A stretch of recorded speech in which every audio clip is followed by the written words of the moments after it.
2, 1. Buenas noches para todos. Mi nombre es Luisa López.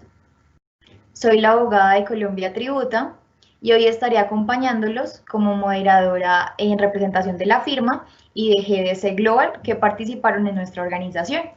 De antemano queremos agradecerles por hoy estar aquí acompañándonos e invitarlos para que por favor visiten nuestra página web que es www.colombiatributa.com. Cualquier tema en específico o solicitud de un servicio podrán contactarme a mi correo electrónico que es jurídica@colombiatributa.com. El día de hoy el capacitador es el doctor Mario Aranguren, uno de los mejores economistas del país y exdirector de la DIAN, con una alta experiencia en el tema. A continuación tendremos la intervención del doctor Miguel Ángel, que nos dará un abrebocas del tema que vamos a tratar el día de hoy. Queremos recordarles que al finalizar de la sesión vamos a asignar media hora para preguntas y respuestas que podrán enviar a nuestro chat privado y Juan Carlos Caicedo y yo estaremos atentos para leérselas al capacitador. Y por último queremos informarles que el material trabajado el día de hoy y la grabación se subirán a nuestra página web. Sin nada más que decir, continuará el doctor Miguel Ángel. Muchas gracias. Muchas gracias, Luisa. Buenas noches. Gracias a todos los que están aquí en esta tarde. Bueno, como abrebocas, quiero mencionar que el día 28 de septiembre del presente año, yo creo que era la fiesta de San Wenceslao y San Lorenzo de Ruiz, santos de la Iglesia Católica. La DIAN sorprendió a miles de contribuyentes en todo el país con unos mensajes diciéndole: mire, señor contribuyente, ¿cómo le parece que la DIAN ha detectado que usted presentó, que usted corrigió la información exógena que nos presentó en días pasados, y por lo tanto lo invitamos amablemente a corregir, a liquidarse una sanción por corrección, de acuerdo con lo que establece el artículo 651 del Estatuto Tributario. Bueno, como ustedes saben, esto causó un grandísimo revuelo y nosotros en el Centro de Estudios Grupo de los 100 acogemos todas las quejas e inquietudes y todas las cosas que puedan lesionar a nuestros contadores y a los contribuyentes, y tomamos la vocería para contactar a las directivas del Grupo Multisectorial del Valle del Cauca, de la cual formamos parte, y de esa manera pudimos organizar una reunión con el bloque parlamentario del Valle del Cauca y el director de la DIAN para plantearle algunas soluciones inmediatas o coyunturales al tema que estaba quejando, y también para entregar al bloque parlamentario un proyecto de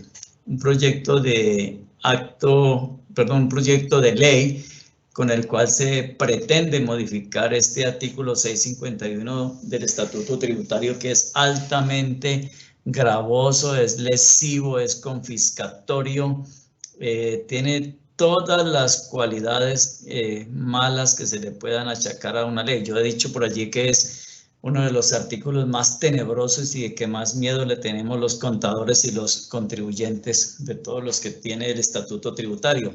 Entonces, esta reunión se llevó a cabo efectivamente el viernes hace 2 semanas. Sin embargo, el director de la DIAN no nos pudo dar una respuesta satisfactoria acerca de las soluciones que podrían plantearse, aunque le planteamos algunas, pero no la dio. Él dice que esto es un acto administrativo, que por ser un acto administrativo y no se puede echar para atrás. Yo creo que sí. A mí me parece que la Constitución Nacional y la doctrina de la Corte ha dicho que las sanciones judiciales tienen una connotación y las sanciones administrativas otras. Yo le pedí en la reunión que este era un caso extraordinario, que estábamos ante un caso extraordinario de una pandemia que no azotaba a la humanidad hacía 102 años, desde la famosa gripa española, de 1918 y que como tal debían tomarse en este momento también soluciones extraordinarias. Entonces, y además le dije que el artículo 651 del Estatuto Tributario es inconstitucional. Inconstitucional, ¿por qué? Porque ese estatuto establece sanciones de carácter objetivo, lo cual no permite que el ente que ha sido supuestamente perjudicado demuestre el daño que sufrió, sino que de una vez la ley dice, usted con el solo hecho de haber presentado esta información tarde, no presentarla o presentarla extemporánea, ya le causó daño al Estado, lo cual pues no es cierto. Entonces, bueno, yo le cité una sentencia de la Honorable Corte Constitucional, la sentencia C-616 del 2002, que en uno de los apartes dice: la imposición de sanciones por responsabilidad objetiva de carácter excepcional en el régimen constitucional colombiano y se encuentra por ello sujeta a estrictos requisitos. En efecto, las sanciones por responsabilidad objetiva se ajustan a la Carta siempre y cuando, 1, carezcan de la naturaleza de sanciones que la doctrina llama rescisorias, es decir, de sanciones que comprometen de manera específica el ejercicio de derechos y afectan de manera directa o indirecta a terceros. Este artículo 651 no cumple esta condición. Segundo, que tengan un carácter meramente monetario, digamos que sí. Y tercero, que sean de menor entidad en términos absolutos, como sucede en el caso de las sanciones de tránsito, o en términos relativos, tal como sucede en el régimen cambiario, donde la sanción corresponde a un porcentaje del monto de la infracción, o en el caso del decomiso, en el que la afectación se limita exclusivamente a la propiedad sobre el bien, cuya permanencia en el territorio es contraria a las normas aduaneras. Entonces, por esa razón yo le dije al director de la DIAN, este artículo 651 es inconstitucional. ¿Por qué no lo han derogado? Porque, hombre, a nadie se le ocurrió demandarlo, y estamos seguros que si alguien hubiera demandado este artículo había tenido éxito, porque no puede pretender un solo artículo del Estatuto Tributario quebrar empresas. En el caso de la ciudad de Cali, yo solamente puedo mencionar 2 empresas que tuvieron que cerrar porque las sanciones de 414 millones eran imposibles de pagar. Eso equivalía a la utilidad neta de unos 8 o 9 años. Entonces, definitivamente las empresas dijeron, no seguimos, no continuamos, es imposible, porque no sabemos si en el tiempo, ante las discusiones con el Consejo de Estado, podamos perder, y entonces es mejor que no. Entonces, como el tema es coyuntural, y ese tema coyuntural sí le corresponde al director de la DIAN o a los directores seccionales hacer las correcciones del caso o tomar las decisiones pertinentes, no queda otra solución que proponerle al Honorable Congreso de la República un proyecto de ley que modifique este artículo, porque es confiscatorio. O sea, 15.000 VTs para el año 2019 equivalen a unos 540 y punta de millones. Entonces, no es posible que una empresa sea sancionada. Entonces, dice la norma o el funcionario de la DIAN, no, pero es que mire que no es tan grave, porque usted se puede acoger al parágrafo del mismo artículo 651 que dice que si usted, antes de que se profiera el pliego de cargos, calcula el 20% de la sanción, entonces ya listo, puede hacer un acuerdo de pago o pagar, pero el 20% de la sanción de 514 millones equivalen a 102.810.000, y se acoge al artículo 640 del mismo estatuto. Si no ha cometido la misma falta en 2 años anteriores, entonces se divide en 2, entonces quedan 51.405.000. Entonces yo le decía a ellos, 51.405.000 equivale al pago de la nómina de una empresa pequeña y mediana de unos 3 o 4 meses. Entonces, sigue siendo, con todo y las rebajas, la sanción sigue siendo supremamente confiscatoria. Esto en cuanto a las sanciones pues extravagantes de ese artículo y esa inoportunidad como la DIAN coge a enviar estas cartas cuando había podido abstenerse de hacerlo en un momento en que todas las empresas estaban en cuarentena, en que los contadores, yo no sé cómo saltaron matojos y cómo fueron de heroicos y estoicos para correr a presentar esta información, que obviamente tenía que irse con errores, necesariamente, porque no estaba toda la información, porque la información estaba incompleta, etcétera, etcétera, etcétera. Entonces los contadores, muy solícitos, muy solidarios, presentaron, y lo que menos esperaban es que como regalo y como de agradecimiento por haberle facilitado la tarea fiscalizadora a la DIAN, fueran recibidos con ese regalo. ¿Y por qué digo los contadores? Porque es que lastimosamente se acostumbra o se estila en nuestro medio que cuando un contador comete un error, el usuario de sus servicios pretende repetir contra él las sanciones de las cuales ha sido objeto. Entonces, después de esta discusión y de que el director de la DIAN pues se lavara las manos y dijera esto no fueron todos, esto fue el de Cali y el de Bogotá, aunque también tuvimos noticias que en Santander, que en la costa, que en Antioquia, etcétera, etcétera. Después de esto no queda sino la solución final. Como decían los nazis, la solución final es darle esta estocada al 651 del Estatuto Tributario y adicionalmente tratar con la DIAN de que estos otros casos de los cuales nos hemos venido quejando como unos absurdos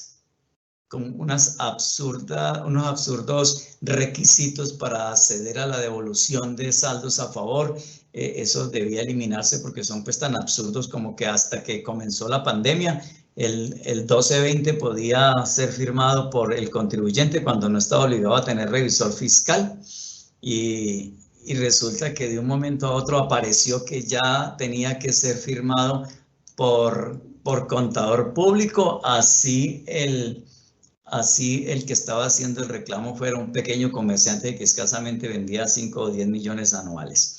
Entonces, esta doctrina o jurisprudencia se la inventaron. No estoy de acuerdo con ella, pero ya dijeron que sí, que si tenía obligación de llevar contabilidad, tenía que firmar el 1220 por contador público. Muy curioso porque resulta que tiene que firmar el 1220 por contador público, pero no la declaración de renta, ni de IVA ni de retención en la fuente. Entonces, allí tienen. Conclusión, seguimos trabajando en esto, esperamos que la comunidad contable nos apoye y que cada uno de los congresistas de este país tenga en su escritorio este proyecto de ley con todos los antecedentes y con todo el memorial de agravios que esto conlleva y podamos derogar o modificar mejor este artículo y por fin tengamos unas sanciones que sean acordes con la capacidad económica de los contribuyentes. No pretendemos que se eliminen las sanciones porque eso va a ser imposible y tampoco es elegante pues que yo haga cualquier cosa y no reciba una sanción, pero sí pretendemos que estas sanciones sean adecuadas y que sean fáciles de pagar y que puedan ser asumidas sin ninguna dificultad por el objeto de dicha sanción. Entonces, colegas, vamos a unirnos a trabajar fuerte y vamos a lograr que esto se pueda modificar. Me propongo, con el grupo de los CEN y con el grupo multisectorial, me propongo hacer lobby en la próxima reforma tributaria si la hay, o si no, antes de ella para que podamos lograr este objetivo. Muchas gracias.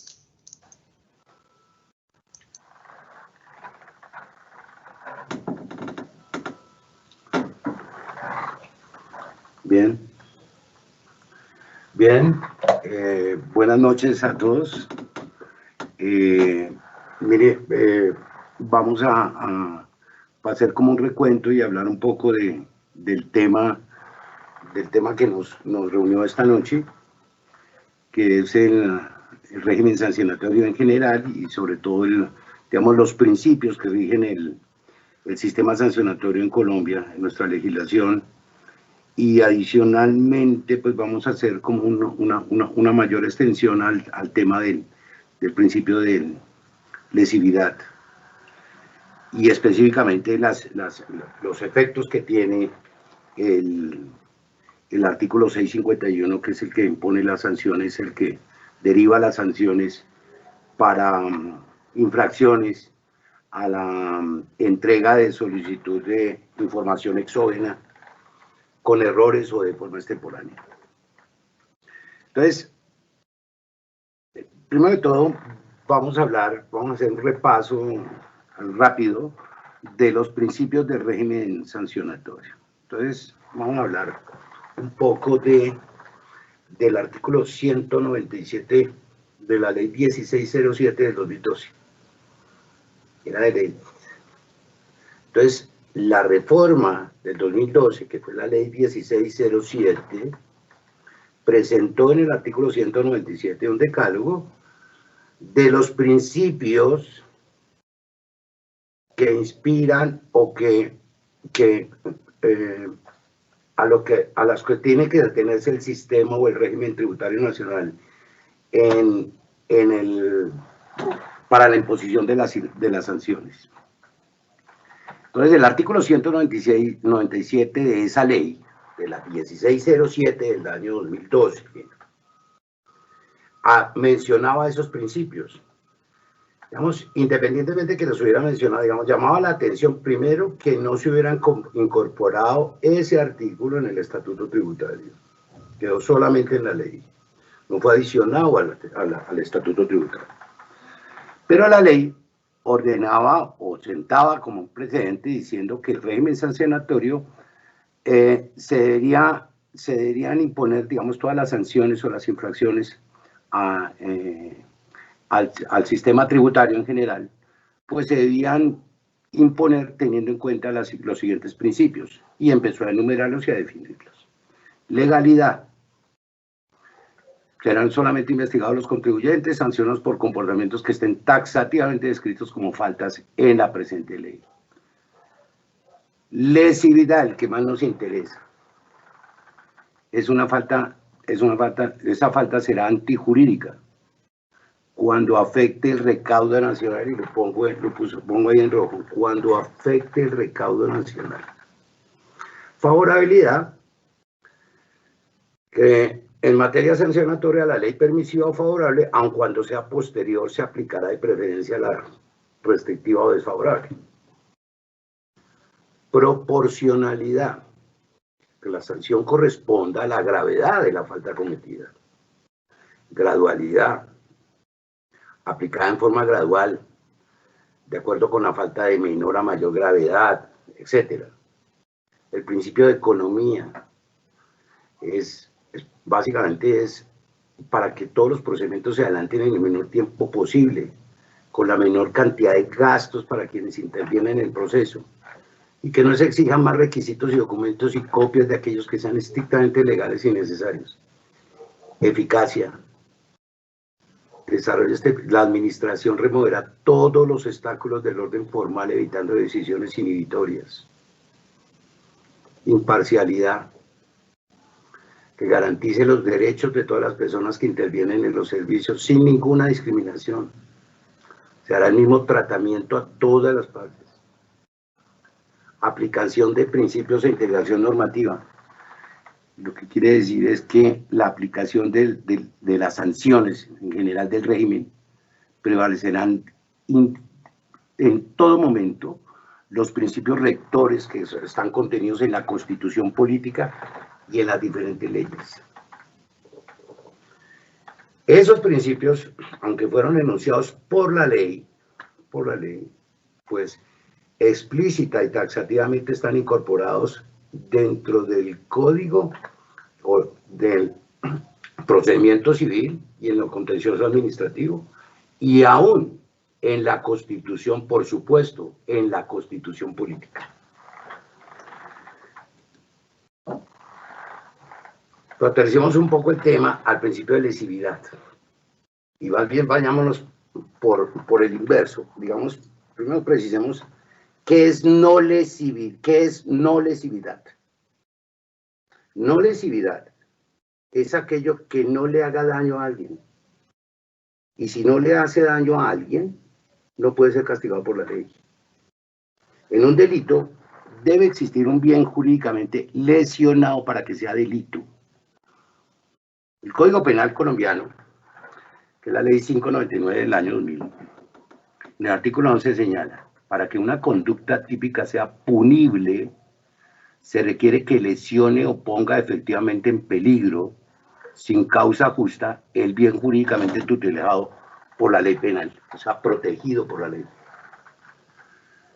Una conducta es sancionable si efectivamente, realmente y no formalmente, produce una lesión, un daño, o que se ponga en peligro el bien que la norma ha tutelado o ha protegido.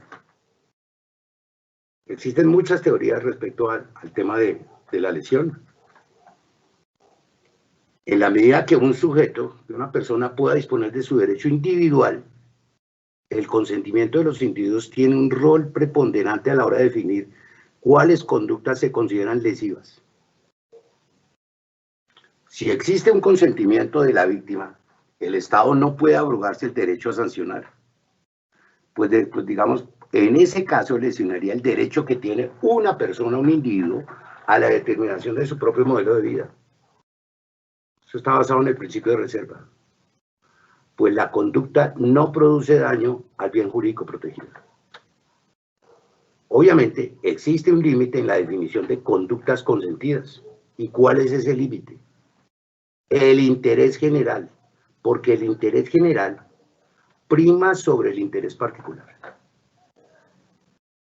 En este caso, de lo que se trata es de regular aquellas conductas del acuerdo normativo de la sociedad. ¿Cuál es el acuerdo normativo de la sociedad? La Constitución. Que sean socialmente relevantes. O sea, acciones y conductas que tengan un impacto social. Y que no solamente se circunscriban al ámbito privado, o sea, a una lesión privada, sino al ámbito social. Entonces, la lesividad como un principio de la sanción limita la arbitrariedad del poder punitivo o del operador jurídico, en este caso de la persona que impone la sanción. Pues básicamente lo que hace es prohibir que la imposición de sanciones que no tengan fundamento en la existencia de un bien jurídicamente afectado. O sea, que no haya producido un daño. Realmente debe existir un daño al bien jurídicamente tutelado o protegido por la ley que afecte a otro individuo, que trascienda más allá del conflicto víctima-victimario y que produzca un daño a la comunidad. La antijuricidad, como dice la norma material, significa que la lesión o el daño sea efectivo, sea real, o que ponga en peligro el bien que protege o se tutela. ¿Qué ha dicho la Corte Constitucional? Abro comillas. Lo dijo en la sentencia CES 591 de 1993. Solo la protección de bienes jurídicos realmente amenazados justifica la restricción de otros derechos y libertades, cuya protección igualmente ordena la Constitución. Por otra parte, la aplicación de la pena consagrada en la ley debe hacerse de acuerdo al grado de culpabilidad del sujeto. El juicio de proporcionalidad es, por lo tanto, necesariamente individual y el castigo impuesto debe guardar simetría con el comportamiento y la culpabilidad del sujeto al que se le imputa. Lo dijo la Corte Constitucional en la sentencia C591 de 1993. Pero en realidad, ¿qué es lo que se protege jurídicamente? ¿Qué es lo que se tutela? Entonces, para llegar allá, hablemos de nuestra Constitución. Digamos, el Estado Social de Derecho, que está definido en el artículo 1 de la Constitución, implica que se deben adelantar políticas que garanticen la mejora del bienestar social. Lo que se logra en buena medida, ¿cómo se logra ese bienestar social? La mejora del bienestar social se logra en buena medida a través del gasto público, el cual pues obviamente incluye la inversión social, que tiene como finalidad satisfacer las necesidades mínimas vitales de la población. Subsidios, bienes y servicios públicos, educación, salud integral, vivienda digna, y todo eso se hace mediante el presupuesto de gastos. Entonces, en últimas, lo que se persigue en el artículo 1 de la Constitución Política es el alcance de la dignidad humana. Si una persona natural, sea natural o jurídica, para adentrarnos ya en el tema, incumple con su deber asumido en el pacto social, en el artículo 9 de la Constitución, de coadyuvar a la financiación de los gastos y las inversiones del Estado, afecta a todo el conglomerado, o sea, toda la sociedad de la cual él hace parte.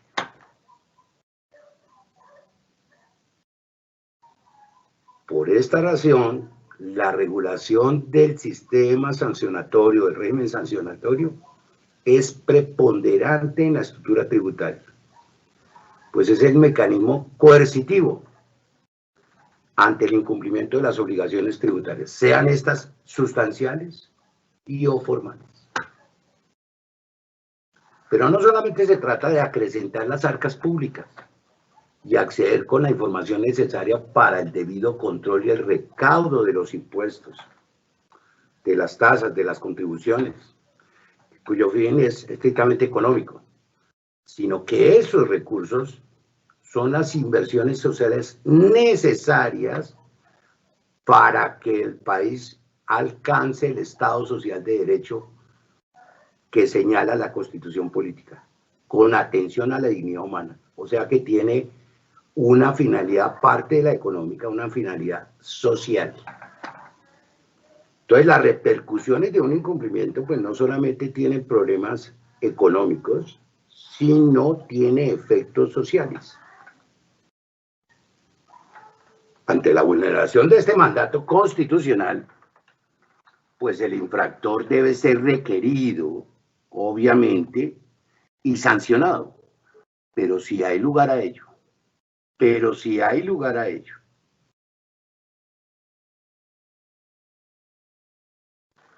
La misma Corte Constitucional ha explicado el alcance de la infracción tributaria. Abro comillas.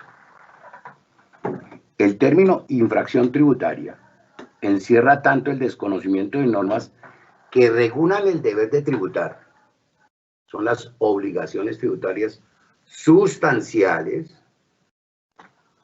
como el de todas aquellas que, si bien no desarrollan directamente este deber, sí señalan cargas que facilitan la función fiscal de la administración.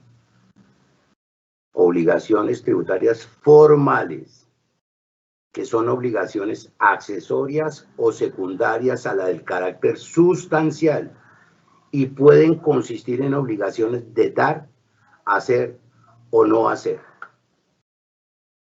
Esta jurisprudencia está contenida en la sentencia C-160 de 1998. La Corte Constitucional, en la sentencia C-591 de 1993, señala respecto de la potestad sancionatoria del Estado y dijo: el ejercicio de la potestad sancionatoria de la administración se encuentra limitado por el respeto a los principios y garantías que rigen el debido proceso. Subrayo y pongo en otro color el debido proceso. los principios y garantías propias del derecho penal, con ciertos matices, pueden ser aplicados en el campo de las sanciones administrativas y concretamente a las infracciones tributarias. Aplicación que debe hacerse en forma restrictiva a efectos de garantizar el interés general implícito en ellas y sin desnaturalizar las características de cada una de las áreas en las que el Estado ejerce su facultad sancionatoria.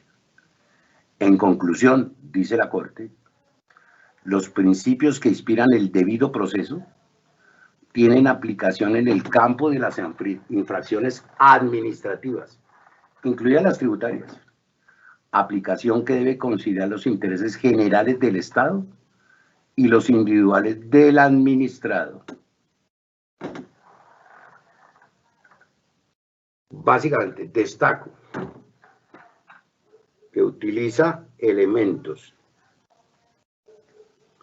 del derecho penal y figuras del derecho penal y dice que se pueden, de forma restrictiva y adecuada, tratarse en las sanciones administrativas, matizadas y concretamente en las infracciones tributarias. La lesividad es del derecho penal, pero se aplica en el régimen sancionatorio, las sanciones administrativas y concretamente en las infracciones tributarias. Pero todo esto tiene que ser matizado y se tiene que existir un respeto por los principios y las garantías que rigen el debido proceso. El debido proceso. El debido proceso en materia tributaria, sancionatoria, no es otra cosa que la estructuración de las sanciones a reglas claras de procedimiento, de regulación, ponderación, decantación y determinación, permitiendo en todos los casos la legítima defensa del infractor y alejando de este procedimiento de la pena resultante de una responsabilidad objetiva, alejando de este procedimiento de la pena resultante de una responsabilidad objetiva, como ha sido recurrente en nuestro sistema sancionatorio. De hecho, respecto a la sanción sobre la información exógena, el artículo 651 del Estatuto Tributario, en el oficio 539 de 2020, la DIAN señala, comillas, la eliminación del criterio de subjetividad de la aplicación de la sanción al haberse sustraído el término hasta del artículo 651, en su lugar, a partir de una redacción clara y concreta, se establecieron criterios objetivos que orientan la aplicación de los principios de proporcionalidad y gradualidad de la sanción, dependiendo del hecho sancionable cometido. Es decir, la DIAN insiste en su interpretación, pese a que la Corte Constitucional, en varias ocasiones, se ha referido al debido proceso en materia tributaria, el cual incluye la manifestación clara de la antijuricidad del hecho y la proscripción de la responsabilidad objetiva. Está en la sentencia C-190 del año 96, entre otras. A ese respecto, la Corte ha dicho, la rama legislativa puede señalar los requisitos necesarios para el cabal cumplimiento del deber constitucional de tributar. Y puede igualmente la ley consagrar las sanciones para quienes incumplan esos deberes tributarios que tienen claro sustento constitucional. Sin embargo, no quiere decir que esa potestad sancionatoria no tenga límites, pues ella debe de acuerdo a la Constitución y en particular al debido proceso y a los principios que gobiernan el sistema tributario. Es decir, el Congreso, la rama legislativa, puede producir y fijar todos los requisitos para todo el cumplimiento de un deber constitucional de todas las personas naturales y jurídicas del tributario. Y puede, como en efecto lo ha hecho, imponer el régimen sancionatorio. Pero tal como dice la Corte, dice, no quiere decir que esa potestad sancionatoria que tiene la rama legislativa sea ilimitada, porque tiene límites. Y los límites es que esas sanciones, ese régimen sancionatorio, debe adecuarse a la Constitución y en particular al debido proceso y a los principios que gobiernan el sistema tributario como un todo. Continúa la Corte y dice, las actuaciones administrativas sancionatorias deben regirse bajo los parámetros del debido proceso. Por consiguiente, las garantías individuales mínimas que de este derecho se derivan deben aplicarse en el ámbito del poder tributario. Por ello, la infracción administrativa tributaria requiere la tipificación legal preexistente al acto que se imputa, de la manifestación clara de la antijuricidad del hecho. O sea que tiene que haber una manifestación específica y contundente de la antijuricidad del hecho, o sea, de la lesión y de la imputabilidad de la conducta. Igualmente, en materia penal y en general en el campo sancionatorio, la Corte ha reconocido también que el debido proceso implica la proscripción de la responsabilidad objetiva, o sea, de lo que dice la DIAN, dice criterios objetivos, dijo la DIAN en el oficio 539/2020. Responsabilidad objetiva, debido proceso implica la proscripción de la responsabilidad objetiva, toda vez que esa responsabilidad objetiva es incompatible con el principio de la dignidad humana y con el principio de culpabilidad, que entre otras cosas, como lo afirma la Corte, está acogido por la Carta Constitucional. En palabras simples o en otros términos, lo que señala la Corte es abandonar la costumbre, proscribir esa costumbre de la responsabilidad objetiva. ¿Y qué es eso? Causa, entonces consecuencia. Traduzcamos eso. Infracción, entonces sanción. Como cometió una infracción, entonces conduce a una sanción.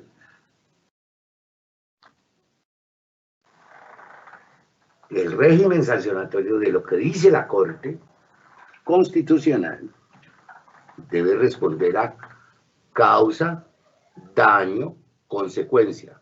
Es decir, hubo una infracción, se tiene que mencionar cuál fue el daño, producir un daño, porque la infracción debe producir un daño y se tiene que denunciar y posteriormente viene la imposición de la sanción. Que eso es lo que garantiza el debido proceso. ¿Eso qué quiere decir? Que no toda infracción conlleva per se a una sanción. No toda infracción conlleva per se a una sanción. ¿Por qué tiene que haber sanción? Por ejemplo, si un contribuyente, con respecto a la información exógena, le solicitan en un formato, por ejemplo, identificar a todas las personas a las que les hizo retención en la fuente, con sus nombres y con sus apellidos o con su razón social, el número de identificación tributaria, la base sobre la cual se le hizo la retención, el concepto por el cual se le hizo la retención y el valor retenido. Y en otro formato de la información le piden las deducciones y los costos y las expensas necesarias, o sea, las deducciones. Y coloca todos los pagos que ha realizado, entre otras, vuelve a meter el tema laboral. Lo que hizo la DIAN en ese momento fue duplicar en su sistema y le dijo al señor Pedro Pérez, dijo acá que le retuvo que le hizo retención sobre una base de 100. Y también dijo que le pagó 100 allá como deducción porque le pagó salario. Entonces, en la información exógena aparece el señor Pedro Pérez cuando entra al sistema de la DIAN, a la web de la DIAN, y ve que la información exógena le está diciendo que los ingresos de él fueron 200 porque le hicieron un pago de 200. El señor Pedro Pérez va y le dice a la DIAN, a mí no me pagaron 200, a mí me pagaron fue 100. La DIAN le responde, nosotros no podemos modificar. No podemos modificar la información exógena. Dígale al que le pagó que cometió un error y que corrija él. Va el señor allá y mira y dice, no, aquí mandé el formato de los sobre 100, le hice retención a usted en la fuente de salarios. Y aquí en las deducciones, pues volví a meter de que, pues obviamente, es un costo salarial y me pidieron todos los costos y las deducciones, entonces volvimos a meter este tema. Entonces se duplicó la información, lo duplicó el MUISCA, el sistema de la DIAN. Y entonces el señor dice, bueno, corríjame. Entonces la empresa corrija y ahora le llegó la carta diciéndole, tiene que pagar la sanción. Pero ¿qué daño le hizo a la administración tributaria? ¿Qué daño le hizo a la recaudación nacional? ¿Cuál fue el daño que hizo? ¿Acaso lo hizo a título de dolo? ¿Acaso el contribuyente es culpable para que le impongan una sanción? Lo que la Corte dice, el debido proceso es infracción. Vamos a mirar a ver si hubo una lesión. ¿Se lesionó el recaudo? Si no se lesionó el recaudo, no meritaría la sanción. Las normas, incluso en Colombia, lo han contemplado y lo contemplaban anteriormente. Con el artículo 377 de la Ley 1819 de 2016, se eliminó el artículo 197 de la Ley 1607, es decir, el artículo que contemplaba los principios que rigen el sistema sancionatorio. ¿Qué quiere decir eso?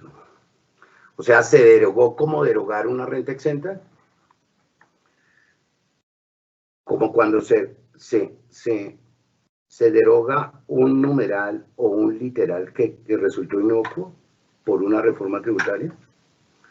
O sea, derogan principios, se crean principios y se derogan.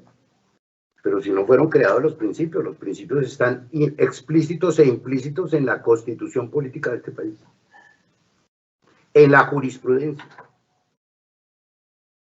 en el Código de Procedimiento Civil, en lo contencioso administrativo y de lo contencioso administrativo, artículo 3, que remite necesariamente, primero que todo, a la constitución política de Colombia. Entonces, que a pesar de que se haya derogado con la Ley 1819 de 2016, los principios mantienen vigencia, porque son principios que rigen explícitamente o implícitamente lo acordado en la Constitución política y en la jurisprudencia de las altas cortes y del Consejo de Estado. Entonces, aunque haya sido eliminado, los principios están ahí.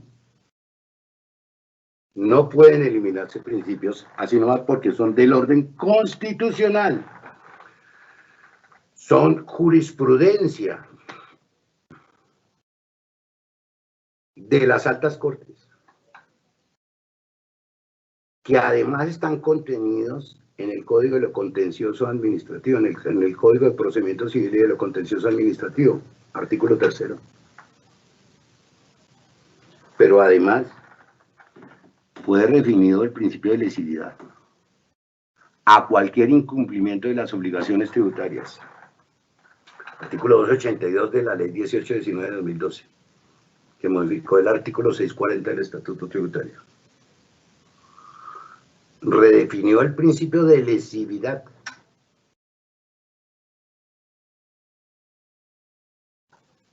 Y lo bajó simplemente al incumplimiento de las obligaciones tributarias, de manera que ahora, para empezar a entender como principio orientador del régimen sancionatorio, cualquier incumplimiento de una obligación tributaria, formal en este caso,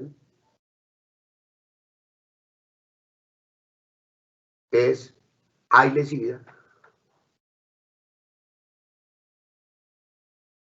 Pero si la Constitución, de forma implícita, y la jurisprudencia de las altas cortes, de la Corte Constitucional y del Consejo de Estado,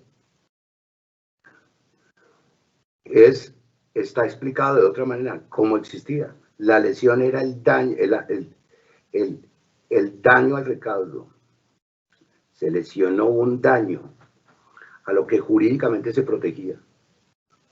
Eso sigue subsistiendo a pesar de esta redefinición.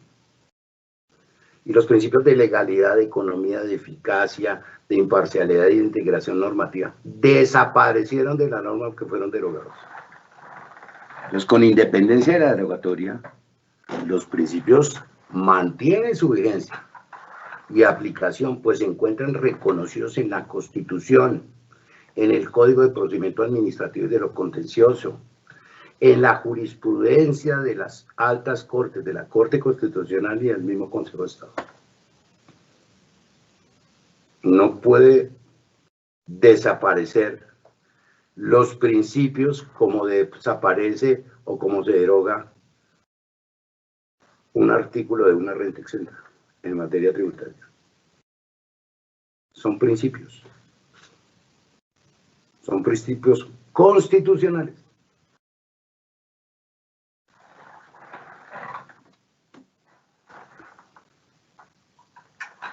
El artículo 282 de la Ley 1819 de 2016,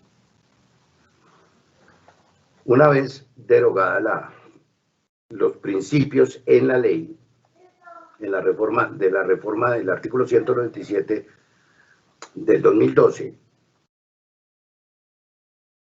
modificó el artículo 640, aplicación de los principios de lesividad, proporcionalidad, gradualidad y favorabilidad en régimen sancionatorio. Y definió las posibilidades de reducción de las sanciones en materia tributaria, bueno, limitó otras, en las cuales no hay aplicación de esto, pero introdujo una gradualidad. Y trató de definir, evidentemente, cuándo se puede reducir las sanciones y qué condiciones deben existir. ¿Listo? Es el artículo 640 del Estatuto, que todos lo conocemos. En el parágrafo primero fue donde redefinió el principio de lesividad. Ahora lesividad siempre que el contribuyente incumplan con sus obligaciones tributarias. Y señaló, el funcionario competente deberá motivarlo en el acto administrativo. Vamos a respectivo. Vamos a hacer mención de eso más adelante. Habló de la reincidencia, que creo que se confunde un poco con el tema de la gradualidad, bueno, pero en general introdujo un sistema de gradualidad para reducir las sanciones en el régimen tributario.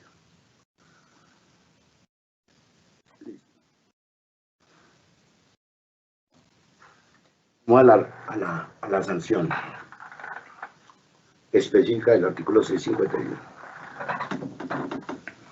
Este es el artículo 651 del Estatuto, que fue modificado por el artículo 289 de la Ley 1819 del 2016. El anterior, hasta la promulgación de la Ley 1819 de 2016, el artículo 651 estaba basado en el artículo 55 de la Ley Sexta de 1992. Todo lo que esté en negro es igual, solamente puse ahí en rojo las variaciones que hubo. Una multa hasta, decía, y fue cambiada por una multa que no supere. Y después se imponía una sanción del 5% si no se hubiera suministrado la información, si se hubiera suministrado de forma errónea o si hubiera suministrado extemporáneamente. ¿Qué hizo la Ley 1819? Que al límite de los 15.000, que es la máxima, que no puede superar los 15.000 VTs, entonces graduó y dijo, pues es más grave que no me suministre la información, 5%. El segundo, la infracción más grave, pero de un segundo nivel, es el que suministre la información de forma errónea. Por eso le puso 4%. Y la menos grave de esa es la extemporaneidad. Entonces le puso 3%. Y difícilmente dijo cuál es la base. La suma de respecto de las cuales no se suministró la información exigida, la del 5%. El 4% para la suma respecto de las cuales se suministró en forma errónea. O sea, cuáles fueron las que suministré en forma errónea. Y toca calcular esas para determinar la base y poner el 4%. Y el 3% respecto de las cuales se suministró de forma extemporánea. O sea, sobre toda. El artículo, cuando no se podía establecer las bases, o el inciso donde no se podían establecer las bases, quedó exactamente igual como estaba en el artículo 651. La otra parte de la sanción, que es el desconocimiento de costos, rentas exentas, deducciones, etcétera, quedó exactamente igual.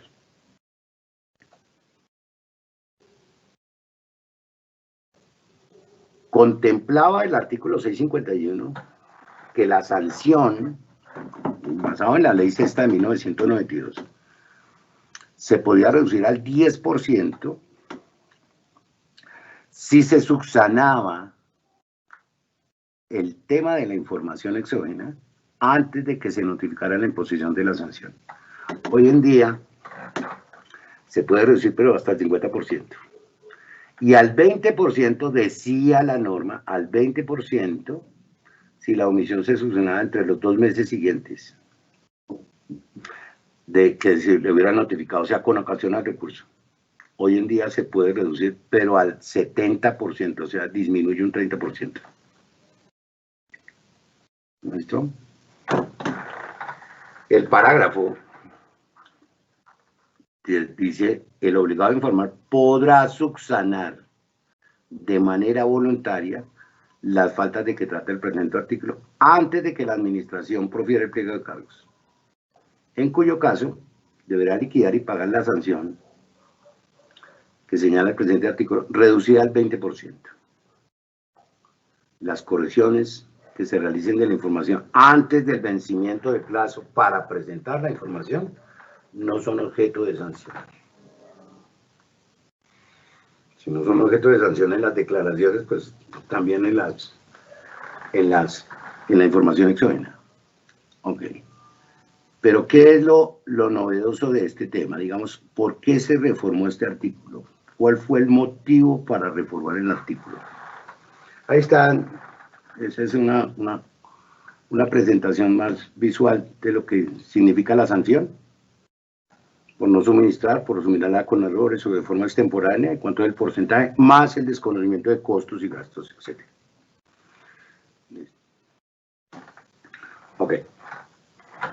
Vamos a... Ok. Entonces, ¿qué es lo que pasó acá? ¿Por qué se corrigió este artículo? Este artículo fue corregido simple y llanamente porque no había posibilidad de que los contribuyentes o los responsables liquidaran la sanción.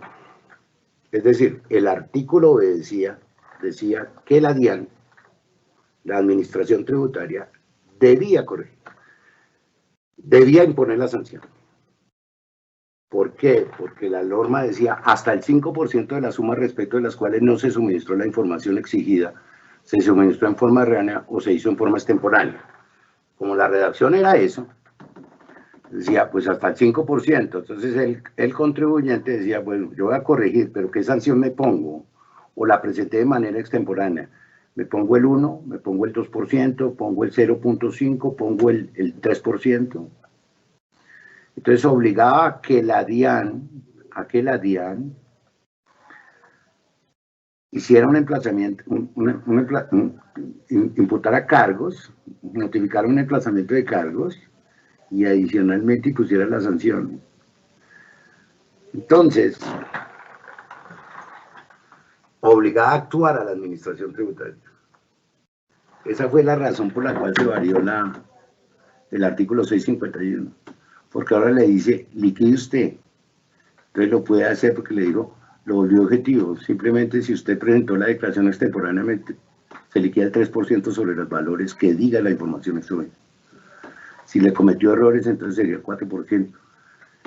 Y si no la envió, entonces el 5% de lo que no haya enviado, lo que valga esa información, porque no la suministró. Pero le dice, ahí está de alguna manera tasado, aunque usted tiene que mirar cuál es la base, pero usted la tiene que enfrentar y liquidarse la sanción. Y hace que la administración no tenga que actuar. ¿Por qué antes la administración? ¿Por qué no había tanto problema con esto? Porque la DIAN, para sancionar, tenía que probar de que hubo una lesión al fisco nacional, o sea que se afectó el recaudo porque me presentó extemporáneamente la información exógena o porque la presentó con errores. Entonces, como no podía probar en muchos casos eso, entonces pasó desapercibido y pues esa fue la razón por la cual no había sido demandada la norma. Con la nueva redacción, lo que hace y lo que intenta hacer, digamos, la DIAN es mandarle por correo al contribuyente y decirle, usted modificó, corrigió la información exógena y no se liquidó la sanción. Liquídesela y páguela. De lo contrario, yo actúo. Según la DIAN, entonces, pone primero al contribuyente a hacer y a liquidar la sanción. Hoy en día sí, porque de todas maneras, aunque la base no está muy bien definida, el contribuyente puede liquidarla. Pero antes no. El contribuyente no sabía cuánto, dice hasta el 5%, podía ser el 1%, podía ser el 0.2%, podía ser el 3%. Ahora le dijo, no, hágalo. Entonces, no pasó todo este tiempo y no había sido demandada la norma. Entonces la DIAN dijo, pues más bien esa sanción me la tienen que liquidar los contribuyentes y pagarla a los contribuyentes. Y si me toca imponer la sanción, si le toca a la administración tributaria imponer la sanción, entonces, como se modificó el significado o la definición del principio de lesividad, entonces se lo puse fácil. Como el incumplimiento es lesividad, ahora, según la norma, entonces usted viola el principio de lesividad. No necesito demostrarle nada más, sino que el incumplimiento es lesivo. Por ende se hace acreedor a la sanción. Le quedó más fácil a la vida. Como el funcionario tiene que motivar la sanción, motivar la resolución sanción y la imposición si es con una liquidación oficial, por ejemplo, por una liquidación de revisión, en la cual también puede imponer esta sanción por el incumplimiento de la información exógena o por un error de la información exógena, tiene que motivarla. Pero esa motivación ni simplemente es la referencia a decir, como un incumplimiento tributario, entonces se hace acreedor a esta sanción. No. Tendría que eventualmente probar que se lesionó el fisco. Porque el principio subsiste pese a que lo haya derogado la ley. Subsiste en la norma constitucional. Implícitamente existe. Y existe la jurisprudencia de las altas cortes. Es que motivar es eso. Entonces, esa fue la razón por la cual pasó bastante tiempo y no se había. Entonces, hasta ahora, cuando la DIAN empieza a exigirle a los contribuyentes y dice, liquídese la sanción, y con eso me evito líos, entonces, pues se vio la gravedad de esta sanción. Entonces, hoy en día está afectado, pues, una cantidad de contribuyentes medianos y pequeños con esta sanción.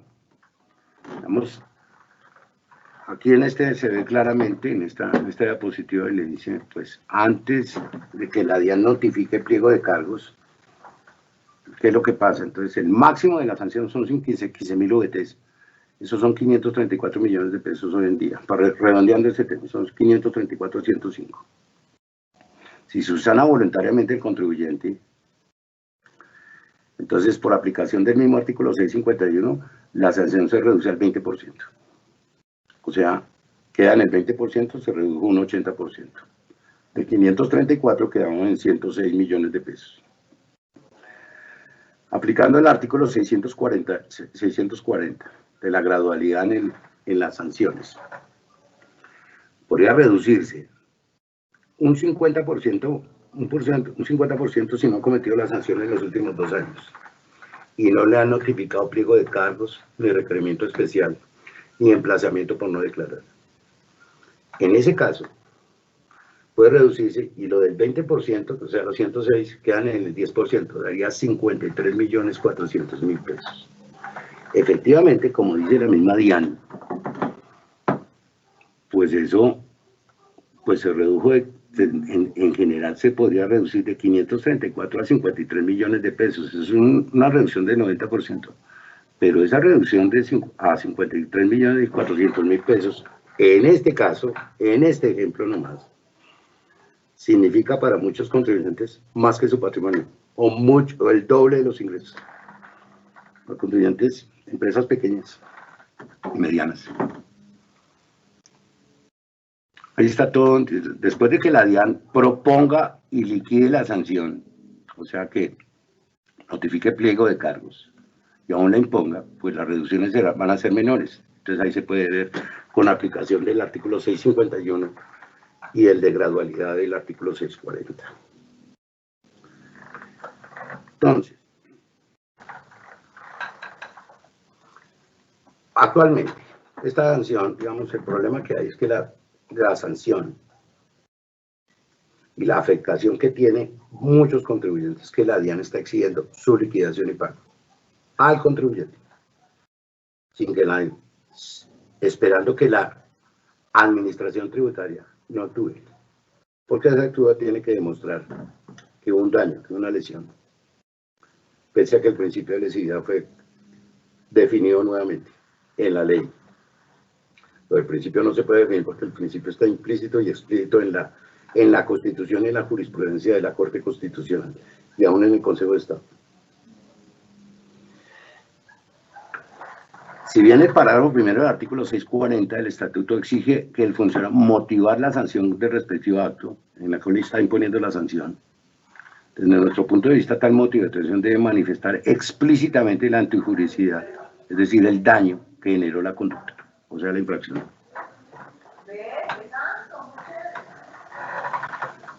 Si bien esta sanción se puede reducir en un monto apreciable, al final la misma representa un elevado porcentaje para los contribuyentes de ingresos y patrimonios medios y bajos, para quienes la sanción resulta desproporcionada, inequitativa e injusta. Nótese, por ejemplo, que da igual que la información se presente con un día o con un mes o un año de extemporaneidad, o que sencillamente no se presente. La sanción en todos los casos es exactamente igual.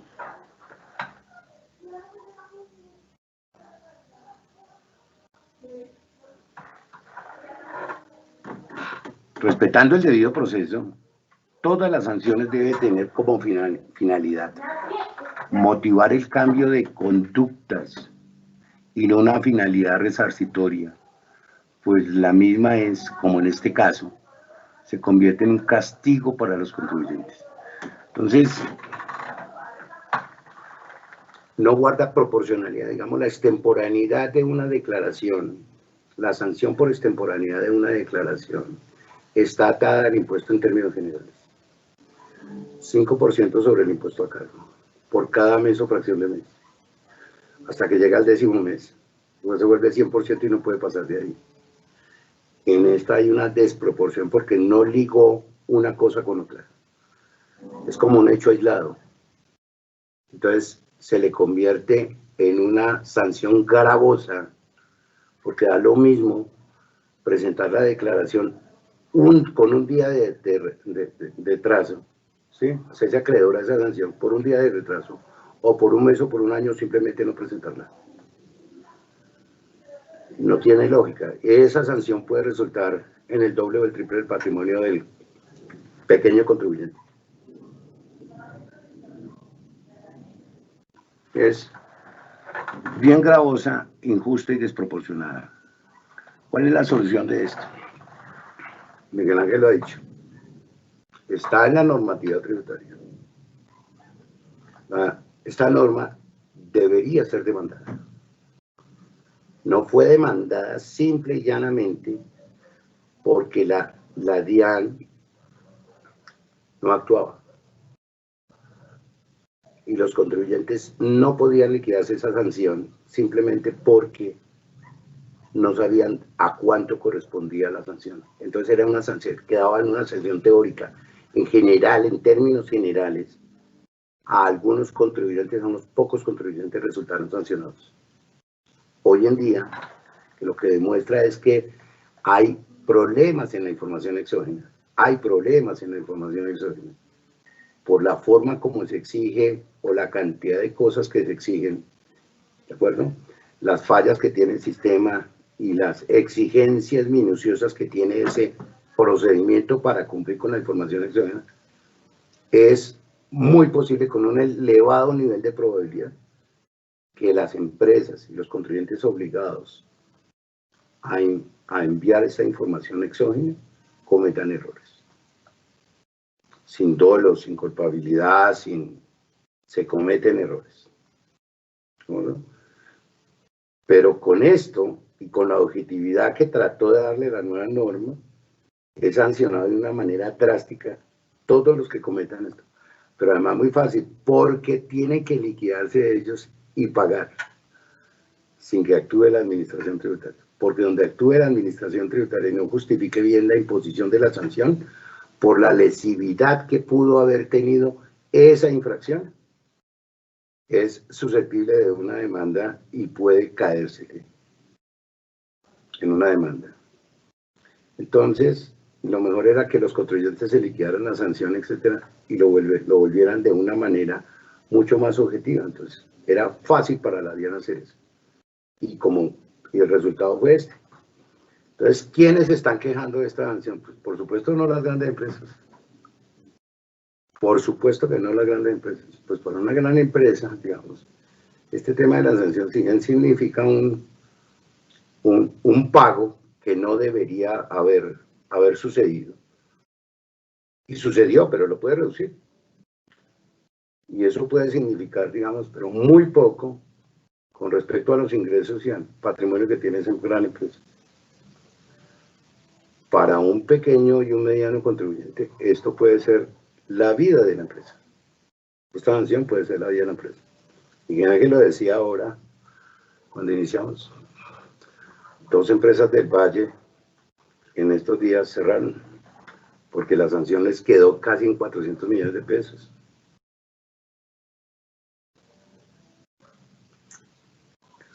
Es el valor patrimonial o es el valor de los ingresos, es mucho más que eso. La sanción fue casi confiscatoria. ¿Qué debe mandarse la nota? Segundo, lo que propondría era que, evidentemente, pues sí, tiene que haber una norma que cambie, digamos, pues yo creo que de todas maneras, con buenas intenciones que pudiera tener la DIAN, de todas maneras, la vigilancia de los órganos de la Procuraduría y de la Contraloría respecto a las actuaciones de los funcionarios de la DIAN limitan cualquier. Entonces, la DIAN podría eventualmente, pues no acceder a nada. Y lo que tendría que aplicar es la sanción. Aún sin que haya una motivación muy exhaustiva ni nada, y que sobre riesgo que demanden el tema, etcétera. Que se caiga un proceso de esos, o algunos, lo que sea. Necesita un cambio de norma. El cambio de norma tiene que ser a través de una ley. Pero sí veo la necesidad, digamos, el sistema anterior estaba mejor. Digamos, uno no debe simplemente decir sanción, infracción, entonces sanción, digamos, ese concepto de objetividad que está proscrito por la jurisprudencia de la misma Corte Constitucional. Eso es facilísimo, es la facilidad, es buscar, pero eso en últimas atenta contra el debido proceso, como lo dice la Corte Constitucional. Pero no todas las infracciones deben conducir a una sanción. No todas. ¿De acuerdo? Hay algunas que no.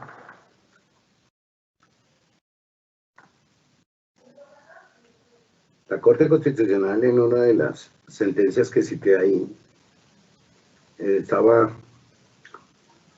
fue incluso por una demanda de una violación a los derechos que estaba supeditada al artículo 580 y el 557 del Estatuto Tributario.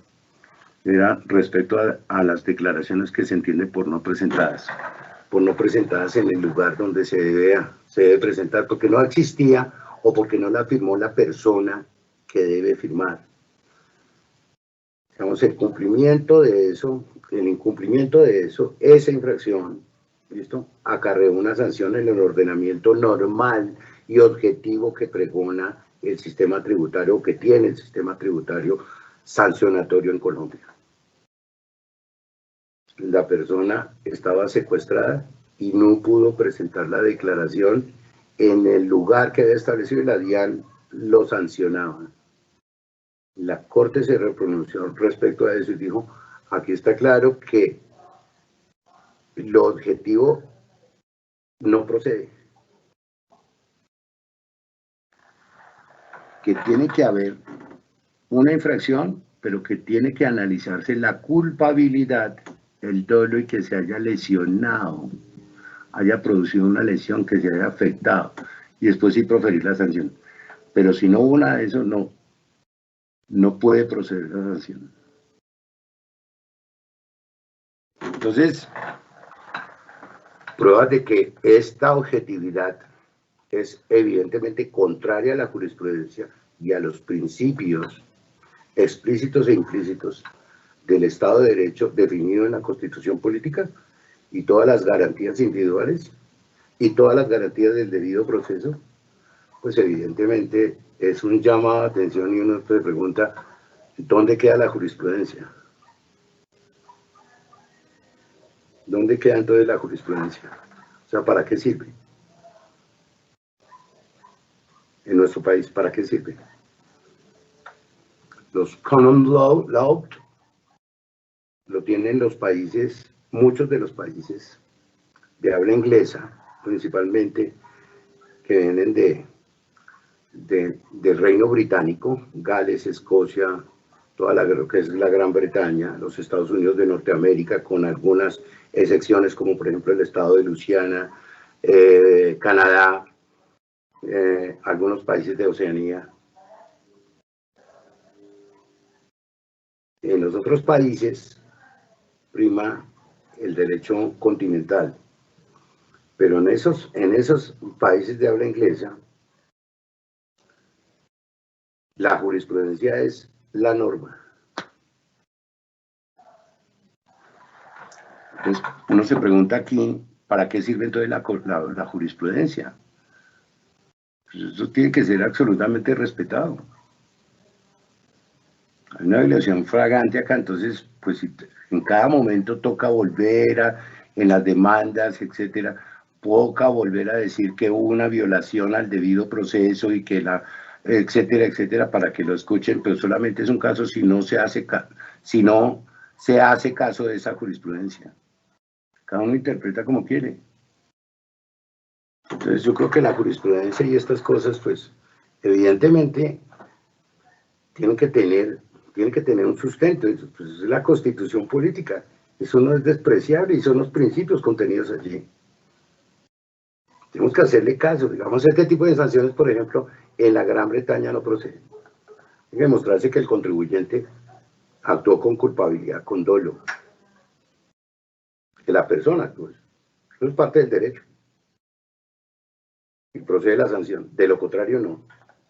Y si no demuestra efectivamente que que hubo una lesión al fisco nacional, que se lesionó, que realmente el recaudo cayó, se dejaron de entrar o de ingresar al tesoro 100 euros. Pero eso es así, excepto acá. Entonces hay que, mientras, yo creo que de todas maneras es difícil el tema porque pues la norma está, la DIAN tiene que cumplir sus obligaciones y sus funciones, hay vigilancia sobre las actuaciones y bueno, pues, pero sí hay que seguir en conversaciones con ellas, con la DIAN, hay que acelerar cuanto antes el tema en el Congreso de la República y mostrarle al gobierno y a algunos parlamentarios cuál es este problema, un poco para que se afine y sea esto, pero por sobre todo que se respeten los principios, evidentemente, y que haya un marco de verdad bien claro, bien lógico, equitativo y justo de régimen sancionatorio. Mientras tanto, vamos a seguir con el tema de que toda infracción en este país conlleva necesaria per se a una sanción, lo que no es cierto. Bueno, les agradezco mucho. Estoy aquí para responder todas las inquietudes que tengan y bueno, eso. Claro que sí, doctor. Entonces, vamos a hacer unas preguntas. La primera es, ¿la DIAN puede pedirme de voz que corrija un tercero que me queda mal en la exógena del 2016? La DIAN sí puede hacer eso, claro, la DIAN puede hacer eso. Lo que pasa es que la DIAN dice, claro, porque eso sería una prueba, le dice, usted me envió 100 y no eran 100, eran 180. Me corrige y se le queda la sanción. En ese caso le demuestra eso, le demuestra que está errada, pero evidentemente lo hace. Lo que pasa es que la DIAN lo que le dice a los contribuyentes es básicamente la información exógena. Si hay algún problema, si usted ve que esa información le afecta a usted, porque no es lo que le pagaron o no es lo que le retuvieron, o no corresponde a su realidad económica, vaya donde la empresa, porque ahí le pongo el NID y el nombre de la empresa y el NID identifico quién mandó esa información, y dígale que corrija, que ellos hagan la corrección, o sea, que vaya usted y haga, el tercero tiene que ir allá. Las empresas pues no van a corregir, bueno, en el caso que corrijan, le dice, pues bueno, me llega la carta de la DIAN y me dice, tiene que pagar la sanción, tiene que liquidarse y pagar la sanción. Pero obviamente que la respuesta a esa pregunta es sí, claro que lo puede hacer la DIAN, pues claro, tiene todas las facultades. Ok, doctor. ¿Cómo hacemos para que la DIAN dé alivio de corrección de medios del año 2019 por la pandemia? Uy, no, pues, sí, digamos, no, eso tiene que ser, digamos, evidentemente, si no se sacó ahora en lo de la pandemia, entre los decretos que podían reducir, etcétera, pues ya es muy difícil, digamos, si ya pasó esto, pues ya es muy difícil, ¿no? Ya es muy difícil, ya tiene que ser una ley de la República, o sea, una ley que varíe y modifique el artículo 651 del estatuto, pero tiene que ser una ley, no se admite ya decreto reglamentario, digamos, no existe posibilidad que por un decreto reglamentario hagan una variación, no existe ninguna posibilidad, tiene que ser ley.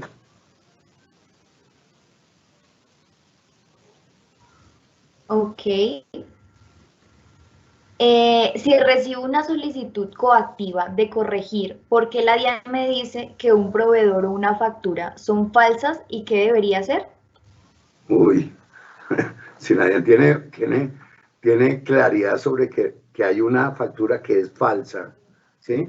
Pues pues es una falsedad, es un documento falso, aunque hay un problema hasta penal, pues tiene que darle aviso a las autoridades pertinentes.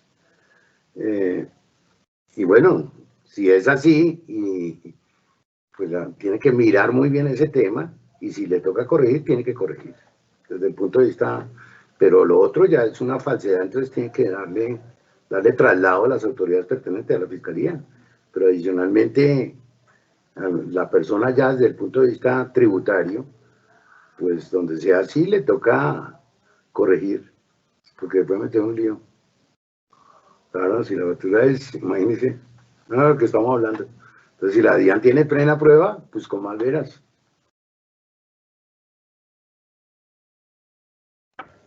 Ok. Al hacer un reporte inadecuado, impreciso de la información exógena, no afectamos a la DIAN para identificar a esos contribuyentes que superan topes y por lo tanto puede gestionar un recaudo de impuestos persuasivos o incluso una proyección de impuestos, validación de recaudo de impuestos por personas naturales. Hay que ver que la información exógena son hojas de trabajo para que el sistema de auditoría. Por eso debemos saber diligenciar los formularios.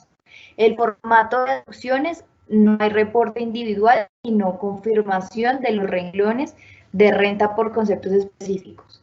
El formato 2206 es para reportes salariales, honorarios y servicios, según el artículo 383, y el 1001 para otros gastos deducibles debidamente desglosados.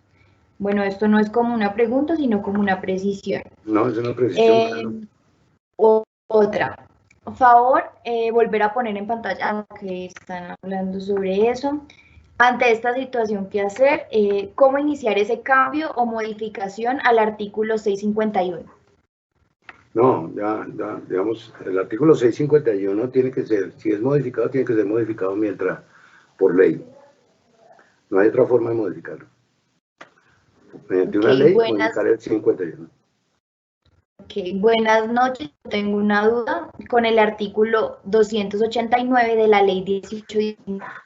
Hay un párrafo que dice: la sanción a que se refiere el presente artículo se deducirá al 50% de la suma determinada en el literal A.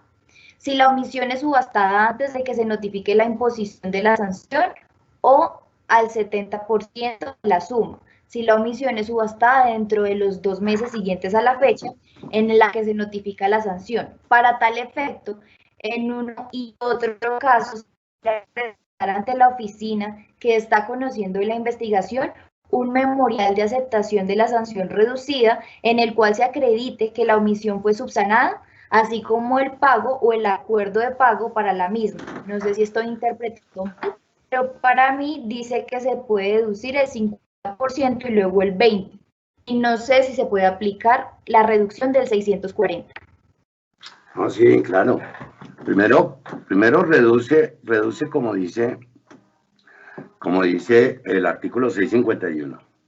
El 50%, si es subsanada la omisión, antes de que la notifiquen la imposición de la sanción.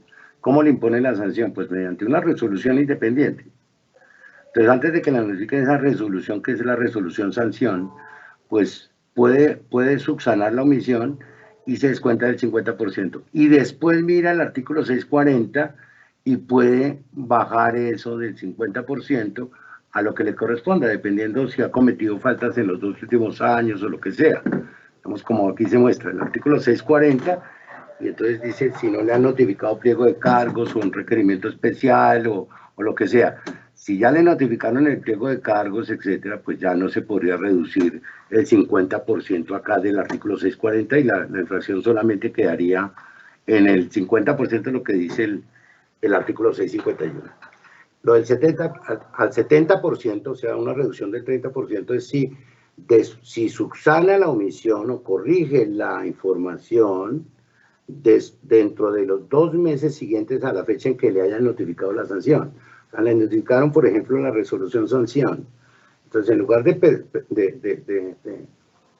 interponer un recurso, entonces lo que hace es corregir la sanción, ¿listo? Corregir la omisión, subsanarla, y se le reduce entonces la sanción al 70%, o sea, reduce un 30%. Ok. ¿Por qué si la DIAN sigue trasladando sus actividades a los contribuyentes? ¿Por qué si no existe detrimento patrimonial al Estado con la exógena? ¿Se debe pagar la sanción? No existe evasión de ninguna índole.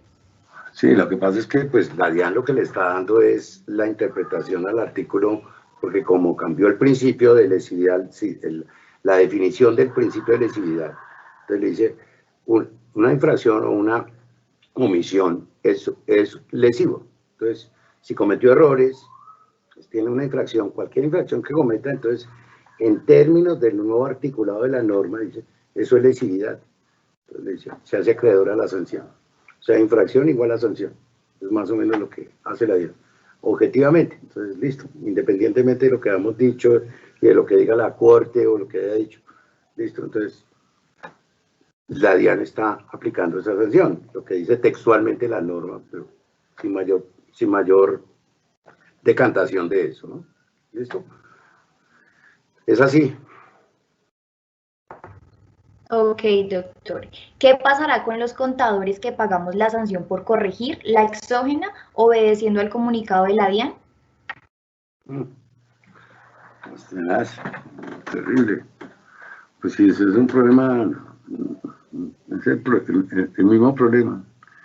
Pues terrible. Sí, es una situación que en la lógica de la DIAN, pues impone la sanción y dice se ha hecho acreedor.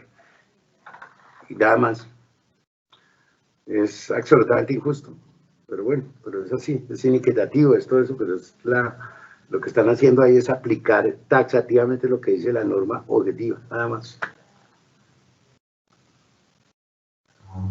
Ok. Ahora la DIAN, mediante cualquier comunicado, puede exigirle documentación indeterminada a los contribuyentes sin existir un expediente o caso abierto, es decir, sin abrir un proceso, ya que está ejerciendo presunción de culpabilidad. ¿Esto seguirá así y es legal? No, digamos, no, pues la DIAN sí le puede solicitar la información que requiera la administración tributaria a cualquier contribuyente, pues tiene la facultad. Entonces le pide la información y es un deber y una obligación entregar esa información. No me puede negar. Digamos, eso es. Obviamente, mientras no le notifiquen a usted un pliego de cargos o no le notifiquen un requerimiento, etcétera, pues eso lo que quiere decir es que o lo van a sancionar o le van a hacer un acto administrativo, una liquidación. Están poniendo en duda lo que usted presentó, o lo van a sancionar por la información exógena, ¿de acuerdo? Por alguna razón, ¿de acuerdo? Porque cometió errores, porque la presentó extemporánea, por lo que haya sido, pero que lo van a sancionar. Básicamente, entonces ya se inicia todo un proceso. Y ahí, entonces, lo que hacen es simplemente notificar el acto, un acto de trámite o un acto administrativo, y esperar la respuesta que dice la ley. Pues el pliego de cargos, entonces usted puede subsanar, y entonces pues ya listo. Hasta ahí llegó el pliego de cargos si no le hacen la resolución de sanción. Si usted liquida la sanción y la paga, ¿de acuerdo? O si no le notifican la imposición de la sanción, ahí ya habría un proceso. Pero mientras tanto, la DIAN también tiene facultad de solicitarle cualquier información que obligatoriamente, de acuerdo a la normativa, tenga que guardar y conservar el contribuyente. Lo puede solicitar para los efectos tributarios, naturalmente. Entonces lo puede solicitar y obviamente si no la entrega, pues hay sanción. Ok, doctor. Si hago un acuerdo de pago por el 20% a sabiendas de que incumpliré, pero mi deseo es demandar, ¿debo solicitar por escrito el envío de pliego para abrir la discusión de fondo? Pues lo que pasa es que pues para que le hagan el acuerdo de pago, pues necesariamente tiene que cumplir con los requisitos que establece la DIAN para hacer un acuerdo de pago. Básicamente eso, ¿no? Pero, qué sé yo, pues se demanda de todas maneras, el acto quedó en firme. Y lo pueden ejecutoriar, o sea, puede cobrar la DIAN, exactamente puede cobrar. Y pues procede la demanda, naturalmente pues procede, eso es parte del debido proceso y del derecho que tiene el contribuyente.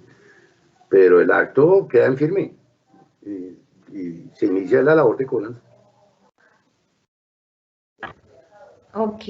¿Un usuario aduanero que no cumpla los topes de ingresos está obligado a presentar la información exógena? Usuario aduanero que cumpla los topes, claro. O sea, independientemente que sea usuario aduanero o Que no lo no sea. los cumpla. Que Que no no cumpla los los cumpla. topes. Ah, no, eso es como cualquier persona. ¿No? Si no cumple los requisitos para el envío de la información exógena, pues no está obligado a suministrar información exógena. Son como los requisitos para declarar, digamos, más o menos se debe entender así. ¿Listo? O sea, no todo el mundo tiene que suministrar información exógena. Los que cumplan ciertos requisitos y ciertos topes. Ellos son los que tienen que, por supuesto, las personas jurídicas, pero personas naturales que cumplan ciertos topes. Ok. ¿Después de cuánto tiempo queda en firme la presentación de información exógena? Pues lo que pasa es que eso está atado a la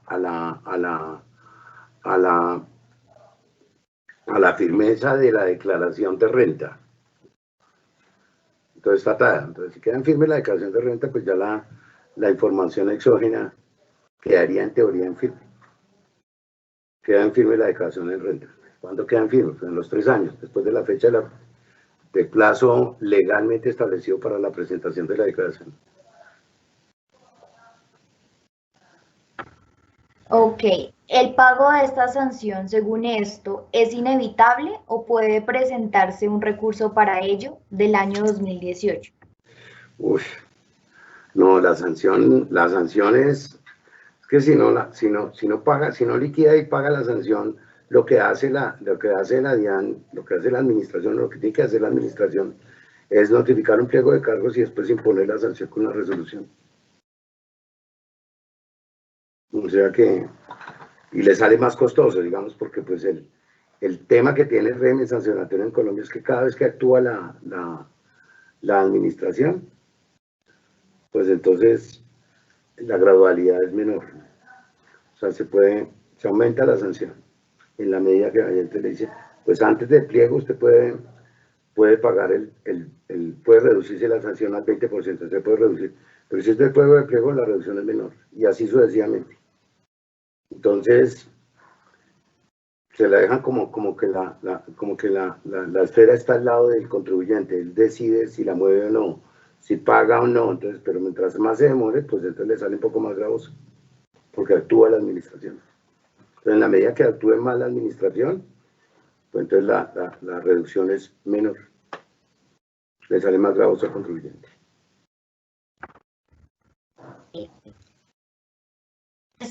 El número no afecta ingreso para la DIAN. ¿Hay sanción por corregir el número de ¿El número de qué? de cédula? El número de ¿cómo? Si ¿Cómo es la no se pregunta? corrige un tercero el número de cédula y no afecta ingreso para la DIAN, ¿hay sanción por corregir el número de cédula? Uy, es la identificación del contribuyente, la identificación, es el NIT, no es la cédula, es el NIT, o sea, es la cédula pero con un dígito verificador. Por todo pone sanción la DIAN. Y sigamos de acuerdo, ok, digamos, ese es un ejemplo, digamos que si se equivocó en un registro, invirtió 2 números, entonces, en teoría con la sanción objetiva, entonces, con el artículo 651, entonces, causa sanción. En realidad, en ese caso, no debería haber sanción. Identifica plenamente a la persona, se equivocó no lo hizo de todo con intención, ni con mala intención, ni nada por el estilo, ni premeditadamente.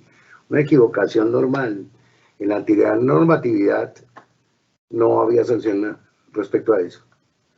Hoy en día, pues le pueden poner la sanción, o sea, le puede llegar un oficio de la DIAN diciendo, liquídese, una carta de la DIAN diciéndole, liquídese la sanción y páguela. Ok. Si solamente la DIAN hace la recomendación de corregir, ¿debo hacer caso a su solicitud o debería esperar que se pronuncie formalmente? Corregir, si la DIAN le está diciendo que corrija, evidentemente tiene que haber, con respecto a la información exógena estamos hablando, si la DIAN le está diciendo que corrija la información exógena es porque tiene prueba de que lo que envió el contribuyente es errado. Y el contribuyente tiene que saber que lo que envió, cuáles fueron los errores. Tienen que revisar eso. Pues la DIAN le está diciendo, entonces, si tiene toda la prueba la DIAN de que el contribuyente envió la información de manera errada, pues el contribuyente tiene que corregir la declaración antes de que la DIAN le imponga la sanción, porque le cuesta más. Bueno, es básicamente eso, o sea, debe corregir, porque la DIAN está diciendo, oiga, lo que usted me mandó no es eso, o está todo cerrado, o lo que sea, gran parte de eso está errado, corrígala. Entonces, digamos, ahí está, aunque tenga prueba la DIAN, porque para decir que eso está mal es porque ya la vio la DIAN y dijo, esto es cerrado, esto tiene todos los errores. Le está notificando al contribuyente, le está informando que debe corregir, le está sugiriendo que corrija. El contribuyente debería corregir porque si no la sanción le sale más gravosa.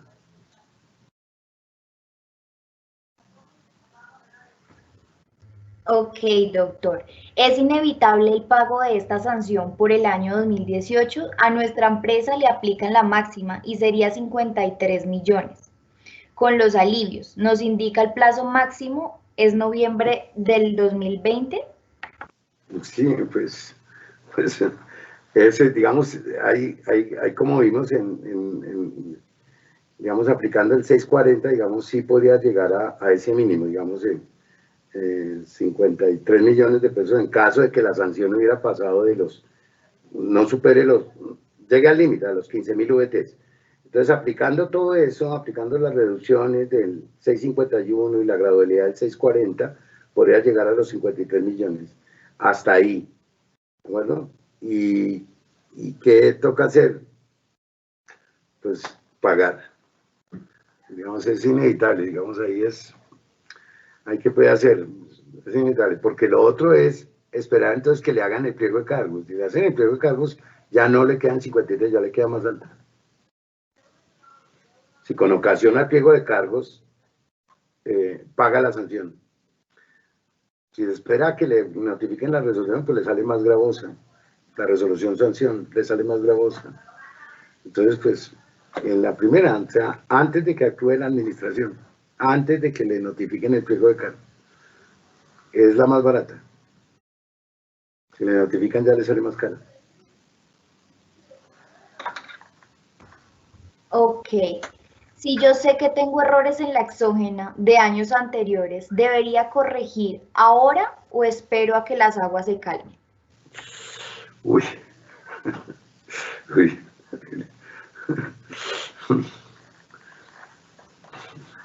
Pues lo que pasa es como cuando alguien va a corregir una declaración, digamos, va a corregir la declaración de renta. Pues no sé, digamos, ahí ya le dice, pues la corrijo, pero ya esa declaración, ya casi quedan 6 meses para que quede en firme. ¿Qué hago? ¿La corrijo o no la corrijo? No sé, entonces ahí, pues uno le dice, si cometió errores, pues corrija antes de que la DIAN lo requiere, le diga, o corrige o inicio a actuar y le notifico un pliego de cargos. Entonces le saldría más caro. Entonces, pues no sé, pero si no me han notificado todavía y ya pasaron esto, pues no sé, eso es una decisión que tiene que tomar cada quien. En principio, si a uno le preguntan, uno dice, pues corrija. Pero a veces la gente dice, pues espero más bien a ver qué pasa, ¿no? Y si ya es de años anteriores, a ver qué pasa. Pero bueno, es una decisión de cada quien. Si el contribuyente liquida su sanción y la paga mediante el 490, la DIAN ¿cómo asocia dicho pago si no hay una declaración asociada a ese pago? Sí, no hay una de estas, pero entonces, sí, de acuerdo. La DIAN dice que es una liquidación de una sanción que se autoliquida el mismo contribuyente en ese formulario, en el 490 que está diciendo. Entonces ya la asocia esa a una sanción la DIAN. Sanción y pago de la sanción. Sanción 100 y pago 100. Pero es sanción, ya, listo. Asocia eso. Bueno, asocia eso. Ya es el pago de una sanción. Aparece en los registros del contribuyente como una sanción 100 y un pago por 100 de una sanción. Porque con el 490 pagan varias cosas, digamos, varios tipos de sanción, pero debería ser que identifique plenamente el tema de exógena. por el 651. Pero sí, evidentemente lo identifica es como una sanción. No le puedo decir exactamente cómo identifica que es una sanción del 651, pero sí lo hace. No sé cómo es que lo identifica porque no le ha impuesto la sanción, o sea, está liquidando el mismo contribuyente. Ok, pero sí hay formas de demostrárselo. Entonces es hacerla, pagarla y listo, y esperar a ver cómo lo afecta cómo lo imputa la DIAN. Pero tener la prueba de que fue del 651. Para después ir a hacer y decir, yo pagué esa sanción. No es otra, esa. Ok. ¿La DIAN podría echar para atrás esos comunicados de sanción? Digamos, si es una carta, no los conozco, pero si es una carta invitando al contribuyente a que haga esto, pues son actos de trámite, no son actos administrativos ya, ok, no es el pliego de cargos, no es una resolución sanción, no es eso, no son actos administrativos todavía, son actos de trámite, digamos, ok. Digamos, es como cuando le dicen a uno, le envía y le dice, usted debe declarar, ¿de acuerdo? Presente la declaración. Y la persona ya ha presentado, o mucho antes de su fecha, la declaración, pues hace caso omiso y pues no pasa nada. Lo que le está diciendo la DIAN es, si le está diciendo simplemente porque no creo que sean actos administrativos, pero ya una resolución sanción, pues ya, un pliego de cargos, digamos que le hayan notificado un pliego de cargos, pues eso ya es serio, ya es un acto ya donde usted tiene que responder, en donde usted tiene que responder o bien pagando la sanción o respondiendo ese pliego de cargos. Porque le está diciendo la DIAN lo que le va a hacer, la sanción que le va a poner. Bueno, ok, pero si lo invita nomás y le dice, oiga, usted presentó como por fuera de plazo, presentó por fuera de plazo la información exógena, por ejemplo, qué sé yo, y no se liquidó la sanción, entonces le invito a que usted se liquide la sanción y la pague, y me mande copia, algo así. Entonces, le está mandando una carta diciéndole, oiga, ya me di cuenta de la infracción que usted cometió y usted debió de haberse liquidado y no ha pagado la sanción. No la ha liquidado ni la ha pagado. Lo invito a que la liquide y la pague. Digamos, es como una advertencia de que ya está encima de él, ya encontró la infracción, liquide la sanción y páguela, porque de lo contrario, entonces es la misma DIAN la que le va a liquidar la sanción. O sea, le va a iniciar un pliego de cargos. Le va a notificar un pliego de cargos. Entonces, digamos que echarlo para atrás, digamos, no tendría mayor sentido, digamos, si bien una carta de esas o un papel de esos se puede echar para atrás, digamos, no tiene mayor sentido que eso porque digo, ya supe de la infracción, le estoy avisando es que liquide la sanción y la pague, porque de lo contrario voy a actuar yo, eso es básicamente lo que está diciendo. Entonces, si hace caso omiso de eso o retira, digamos, ¿cómo retiraría eso? Digamos que la DIAN hiciera caso omiso. De todas maneras, en la vigilancia que existe, por ejemplo, en la Contraloría, le pueden decir, usted le dijo, me envió esta poco de cartas a los contribuyentes diciéndoles que estos funcionarios enviaron estas cartas diciéndoles que habían presentado por fuera de plazo la información exógena y después no hicieron el acto administrativo, digamos, no le notificaron pliego de cargos, el contribuyente nunca pagó ni nada, por eso no notificaron pliego de cargos y mucho menos notificaron la resolución sanción, por ejemplo. Entonces hubo un detrimento del recaudo y la culpa fue de usted, funcionario. Entonces, digamos, los funcionarios no van a dejar que ocurra eso. Entonces ya, cuando les llega a uno una carta de esas, digamos, Miguel Ángel tiene toda la razón. Cuando le llega a uno una carta de esas, pues la gente dice, la DIAN ya sabe que hay ahí una infracción y lo que procede es la sanción. Entonces ya esto es en un terreno, independientemente que devuelvan eso o no le hagan caso.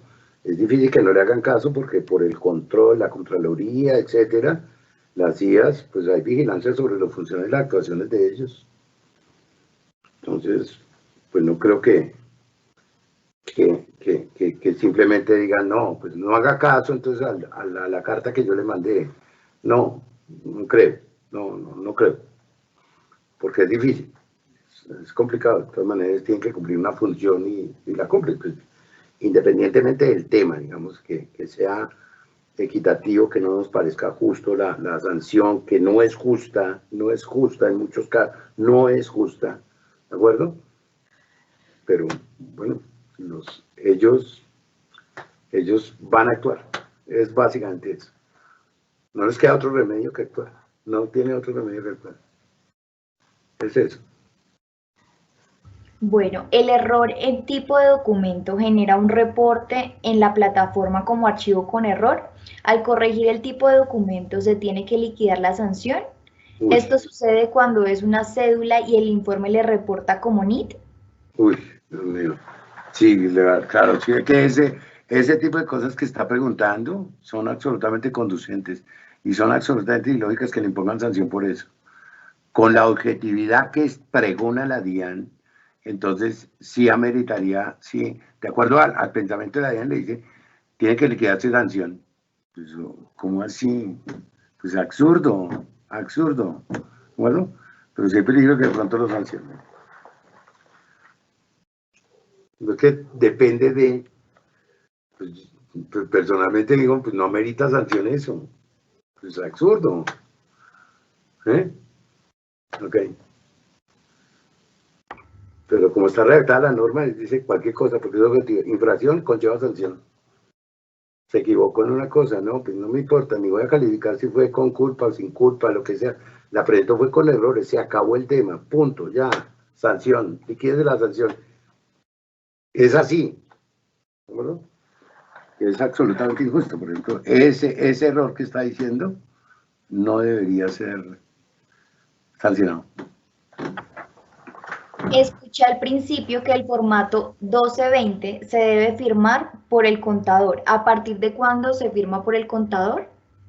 Yo no sé, eso sí no lo sé, eso lo expresó fue Miguel Ángel, pero no sé, no lo sé si exigen la firma del contador.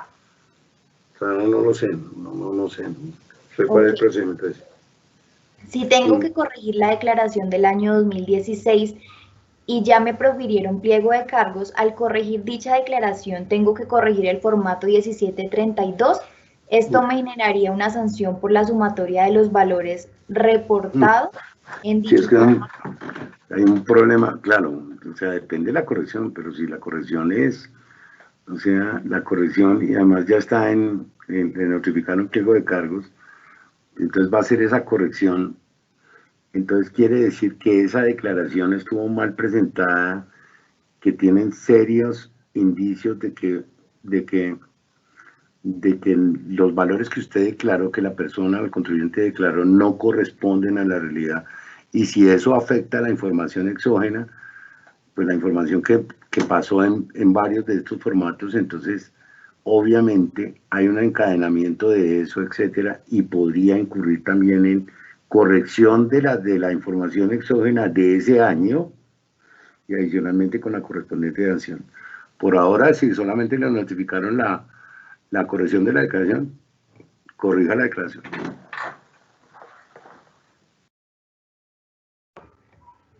Ok, si la exógena es una responsabilidad de la administración y la prepara el contador, pero comete un error y se presenta una sanción, ¿puede ser impuesta al contador? Uy, Dios mío. No, la sanción va es contra el contribuyente, contra el responsable, ¿no? ¿De acuerdo?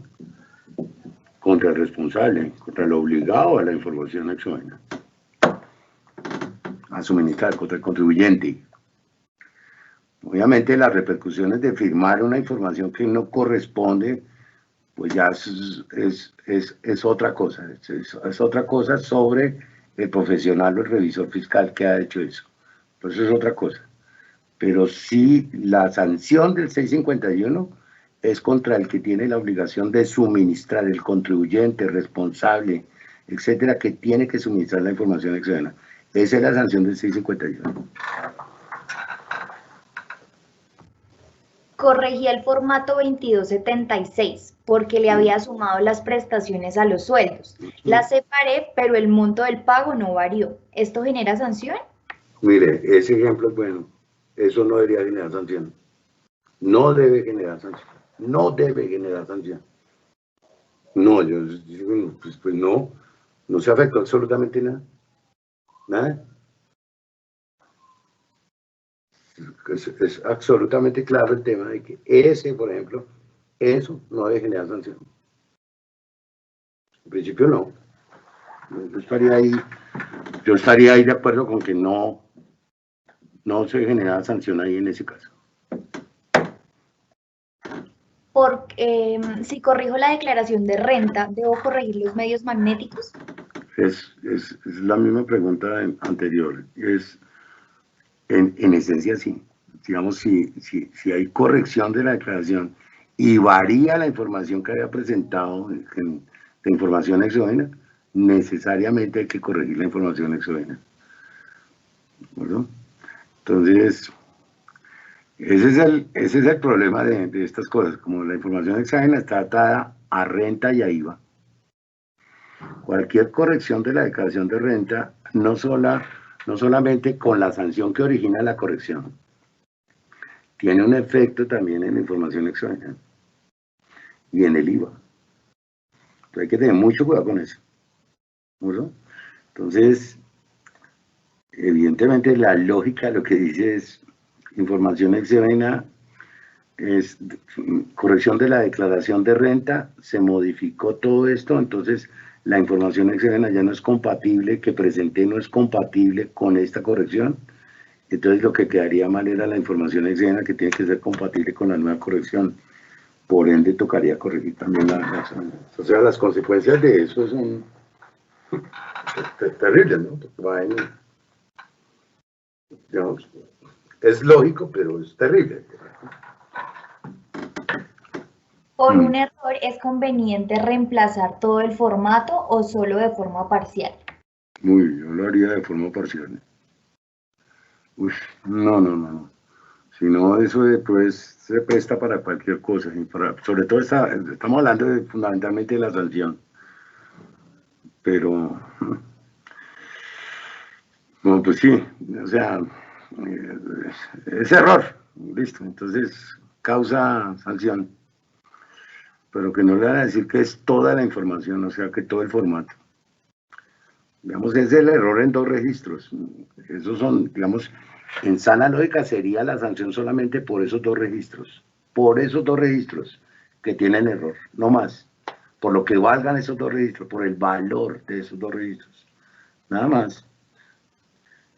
No de todo el formato, no toda la información contenida en el formato, no varió absolutamente nada. Solamente 2 registros corrigieron. En estricto sentido, esa es la base para la sanción. Las sumas de efecto de las cuales se suministró en forma errónea, pero solamente fueron esos 2, no más. Es eso. Bueno, doctor, yo creo que ya no van más preguntas. Entonces, yo creo que hasta acá iría pues su intervención y a continuación vamos a mostrar un saludo del doctor Carlos Augusto Molano, que nos va a saludar mediante unos audios. Él es miembro del Consejo Técnico de la Contaduría. Entonces, Juan Carlos va a proceder a mostrárnoslos. Buenas tardes.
Juan, no se te está escuchando.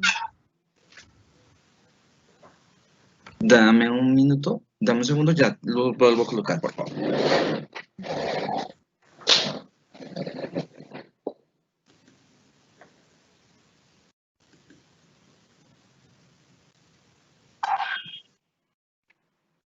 Mario, yo soy Carlos Augusto Molano, miembro del Consejo Técnico de la Contaduría. Quisiera proponerte una reunión que asista Miguel Ángel y Camilo para que miremos una estrategia ante las autoridades, ya que el próximo martes vamos a tener un webinar con el ministro de Comercio, Industria y Turismo. Sí, con el mayor gusto. Mario, que yo creo que hay que organizar a los contadores y a los microempresarios para que tengan una estrategia ante el Congreso de la República lo más pronto posible. Sí. Que a mí me preocupa mucho lo que acabo de escuchar, porque va a afectar la economía, va a afectar el empleo con esta crisis de esta pandemia. A mí no me parece justo lo que está pasando. Perfecto. No, pues con el mayor gusto, ni más faltaba. O sea, en lo que podamos colaborar, me parece que esta causa es noble y me parece que sí, evidentemente hay una inequidad en esta sanción con muchos contribuyentes pequeños, medianos, que necesariamente tiene que corregir.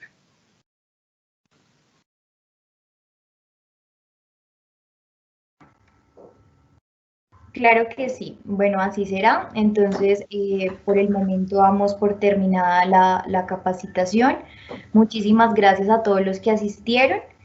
Cualquier asesoría con el doctor Mario se podrán comunicar con nosotros, Colombia Tributa, al correo jurídica@colombiatributa.com.